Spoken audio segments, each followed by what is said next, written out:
In the Vinaya, the Buddha mentioned that before he was enlightened, he was very scrupulous, that he would take a lot of care not to kill any being, even to the extent not to step on a puddle of water in case there were any beings inside. But in the Vinaya books, after he was enlightened, the Buddha said that if you cannot see, if it's so small like bacteria, you cannot see, it's alright, doesn't matter.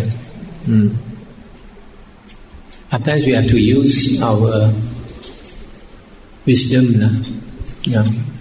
In the Vinaya books, it is mentioned that sometimes monks who live in the forest, when they come out of the forest to go to the town to beg for their food, sometimes they come across the carcass of a deer which was killed by a tiger, and the tiger had eaten half of the meat.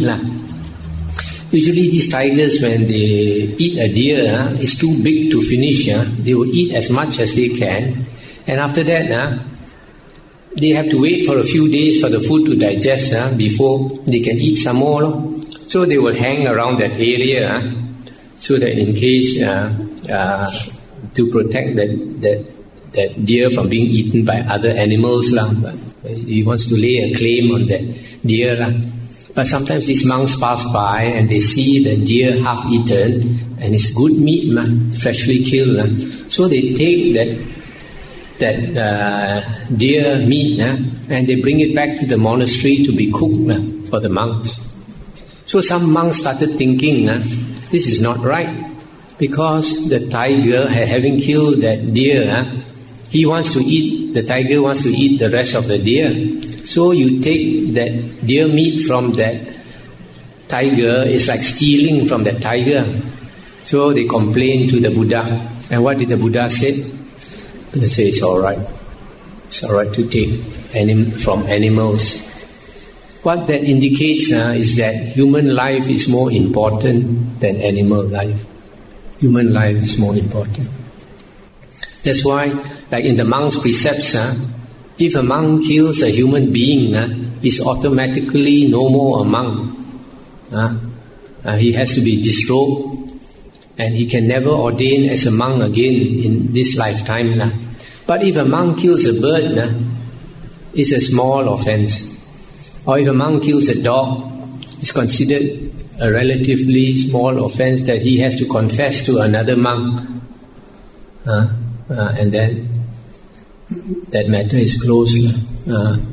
So there's a difference between killing a human being and lesser beings.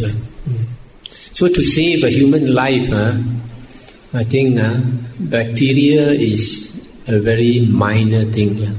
For example, if you have worms and all that, I think even worms also you take whatever medicine is necessary to take care of yourself. That is using your wisdom. Sometimes, this killing process, in fact, all the precepts, you cannot observe 100% one. It's impossible to observe 100%. Suppose now your house has been attacked by white ants. Are you not going to get somebody to come and spray and kill the white ants? Otherwise, your house is going to collapse. Yeah. Or if, for example, there is dengue fever, so you find some mosquito, larva in your garden in a bottle. It might be dengue, right? You might have to kill it rather than to take the risk of the dengue mosquito biting your son or your daughter. What is